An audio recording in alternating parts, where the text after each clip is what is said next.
এ পাইগাছের মুসলমান ভাই, আল্লাহ পাক রব্বুল আলামিন আছে না নাই? কয়জন? একাধিক নাকি একজন? আরো জোরে আওয়াজ করে বলেন, একাধিক নাকি একজন? মুসলমান ভাইরা রে আমার, পয়গম্বর মুসা কালিমুল্লাহ ওই বৃদ্ধা মহিলার কাছ থেকে সুন্দর করে উত্তরটা নেওয়ার পর তিনি একটা সিজদায় চলে গেলেন। আল্লাহ পাক রব্বুল আলামিন তিনি বললেন, হে মুসা কালিমুল্লাহ, তুমি কার কাছে গিয়েছো জানো নাকি? মুসা কালিমুল্লাহ তিনি বললেন, রব না, আমি কার কাছে গিয়েছি? কোন মহিলা? এই মহিলার আলাদা কোনো মর্তবা আছে কিনা? আল্লাহ পাক রব্বুল আলামিন মুসা কালিমুল্লাহকে বললেন, মুসা কালিমুল্লাহ, তুমি যেই মহিলার কাছে গিয়েছো এইটা সাধারণ কোন মহিলা না, আমি আল্লাহ পাক রব্বুল আলামিন এই মহিলার নামটাকে আমার জান্নাতের খাতায় লিখে দিয়েছি। একবার জোরে বলা যাবে কি সুবহানাল্লাহ? কারণ এই যে মহিলা, এই মহিলার জন্য তার মা দোয়া করেছিল। শীতের রজনীতে ওই কন্যার কাছে তার মা পানি চেয়েছিল, খাবার চেয়েছিল। খাবার নিয়ে যখন এসে দেখলো তার মা ঘুমিয়ে পড়েছে। তার মা যখন ঘুমিয়ে পড়লো, ওই বাচ্চা কন্যাটা গরম পানি এনেছে উযু করার জন্য অথবা খাওয়ানোর জন্য। যখন মা ঘুমিয়ে পড়েছে, লক্ষ্য করলো পানিটা ঠান্ডা হয়ে গেছে। মা যখন জাগ্রত হয়ে গেল, সাথে সাথে ওই গ্লাসটা বগলের তলে দিয়েছে। বগলের তলে গরম করে সাথে সাথে মায়ের কাছে দিল। মা বলল যে, কলিজার টুকরা বাবা, এ কলিজার টুকরা কন্যা, তুমি গরম পানি কেমন করে পাইলা? সবকিছু যখন বলল, মা আপনি উযু করবেন অথবা খাইবেন, আমার কাছে চেয়েছেন, কিন্তু কোন রকম লাকড়ি নাই চুলার পিঠে, আমি এখন কি করব? বগলের ধরে দিয়া আপনারকে গরম পানি সুন্দর ব্যবস্থা করে দিলাম। ওই সুন্দর গরম পানি দিয়ে উযু করার পর, খাওয়ার পর, নামাজ পড়ে দুইটা হাত আল্লাহর কাছে তুলে দিয়েছে। দয়াময় মালিক, তুমি আমার কন্যাকে জান্নাতের জন্য কবুল করে নিও। হে মুসা, আমি আল্লাহ পাক রব্বুল আলামিন, আমি ওই মার দোয়াকে কবুল করার বিনিময় আমি ওই বান্দি, আমার ওই বান্দির ঠিকানাটা আমি জান্নাতের খাতায় লিখে দিয়েছি। তুই জিন্দা থাকতে এক মুঠো ভাত, তুই জিন্দা থাকতে এক মুঠো ভাত দাও নাই মা বাবার মুখে, মরলে খাওয়াও পাড়ার লোক ডেকে। ওহরে মানুষ, মরলে খাওয়াও পাড়ার লোক ডেকে। এমন ভদ্র ঘরের অভদ্র সন্তান সমাজে আছে না নাই? ও তুই জিন্দা থাকতে এক মুঠো ভাত, তুই জিন্দা থাকতে এক মুঠো ভাত দাও নাই মা বাবার মুখে, মরলে খাওয়াও পাড়ার লোক ডেকে। ওহরে মানুষ, মরলে খাওয়াও পাড়ার লোক ডেকে।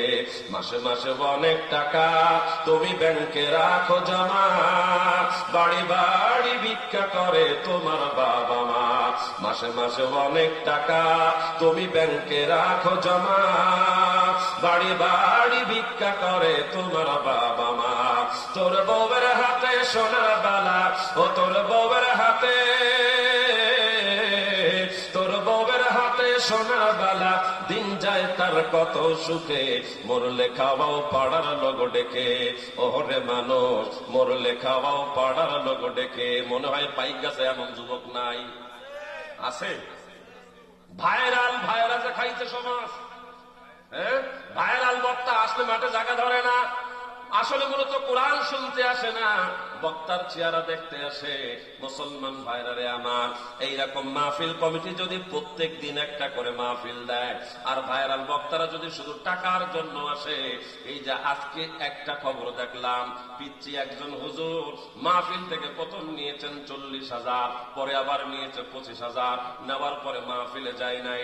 মুসলমান ভাইরা রে আমার, এই ফতোয়া আমাকে দেওয়া লাগবে না, এই ফতোয়া আপনাদের কাছে অনেকটাই ফিট রয়েছে। এমন বক্তা যদি টাকা নিয়ে ওয়াজ করে আর বাজেটের জন্য যদি পাগল করা হয়ে যায়, কিয়ামত পর্যন্ত ওয়াজ চলবে, কিন্তু মানুষ হিদায়াতের পথে আসবে না। একবার জোরে বলা যাবে কি কথা ঠিক না বেঠিক? মুসলমান ভাইরে আমার, মাথায় টুপি, মুখে দাড়ি লম্বা জামা দিয়ে গায়, ছেলের বিয়ে দিতে গিয়ে যৌতুকেতে হাত বাড়ায়। এইরকম সমাজ, এইরকম ভদ্র ঘরের অভদ্র সন্তান পাই গেছে, আছে না নাই? ও মুসলমান ভাইরা রে আমার, কত চমৎকার পূর্ণ মাথায় টুপি, লম্বা লম্বা দাড়ি, আমার দাড়িতে চমৎকার পূর্ণ মিন্দি লাগাইছে।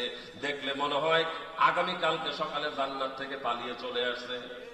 ওই বেটা সাধারণ একটা কর্মচারী, ড্রাইভার, ঢাকার শহরে ৭৭টা বাড়ি, 278 কোটি টাকার মালিক।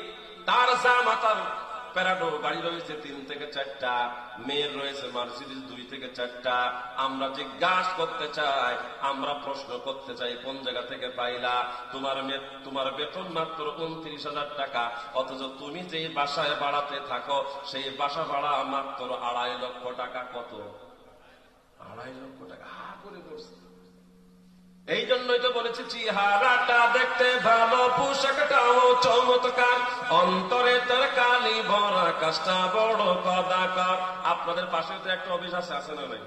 ওদিকে বললে তো বড় দোষ হয়ে যাবে, বড় সমস্যা। সব জায়গায় ক্ষত, ঔষধ দেব কত?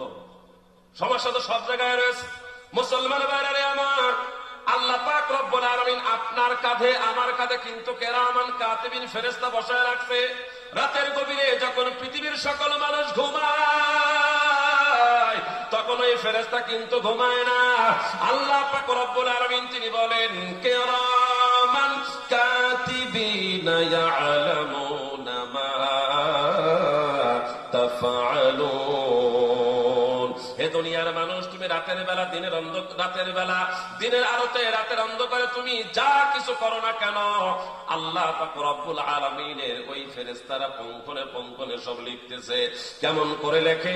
কাল কিয়ামতের ময়দানে আল্লাহ পাকের বান্দারা বলবেন, ওয়ায়াকুলুনা ইয়া ওয়াইলাতানা মা লিহাদাল কিতাব লা ইউগাদিরু সগীরাতাও ওয়ালা কাবীরাতান ইল্লা আহসাহা।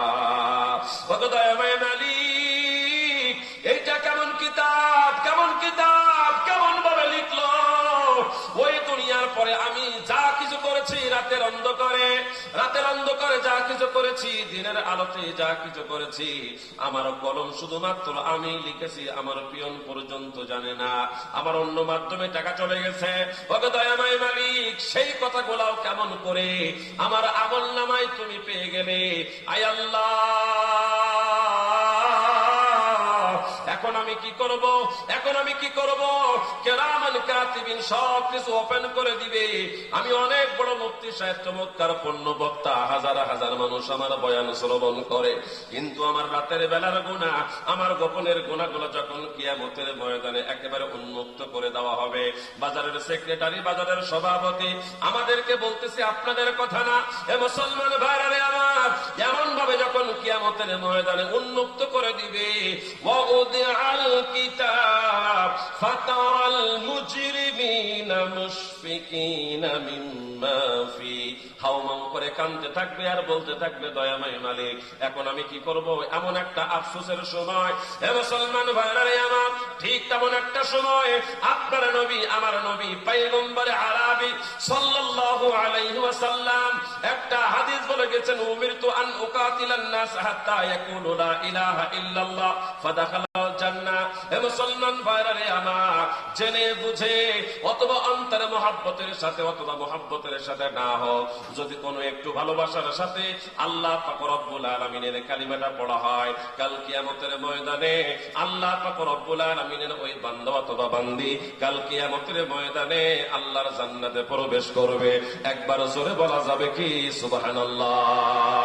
আল্লাহর গোলামি কর সবে ও মুমিন ভাই, মাওলার গোলামি কর সবে, করলে মাওলার গোলামি জান্নাতটা তারাই পাবি, করলে মাওলার গোলামি, করলে মাওলার গোলামি জান্নাতটা তারাই পাবি। দয়ার নবী করেছেন ঘোষণা, ও মুমিন ভাই, আল্লাহর গোলামি কর সবে। জবান খুলে বলেন, গোলামি ইবাদত করতে হবে কার? কিন্তু অনেক মানুষ বিশাল বড় বড় মহিষ নিয়া, পাটা ছাগল নিয়ে যে খাজা দরবারে যায়, ওই খাজা দরবারে যদি যায়, পিতা মাতাকে যদি খাইতে না দেয়, আল্লাহর কদমে যদি সেজদা না করে, বাবার কাছে গিয়ে যদি হজ করে, ওই বেটা জান্নাতীরা জাহান্নামে চিৎকার মেরে বলেন। মুসলমান ভাইরা আমার, এই শিরককে বন্ধ করার জন্য আল্লাহ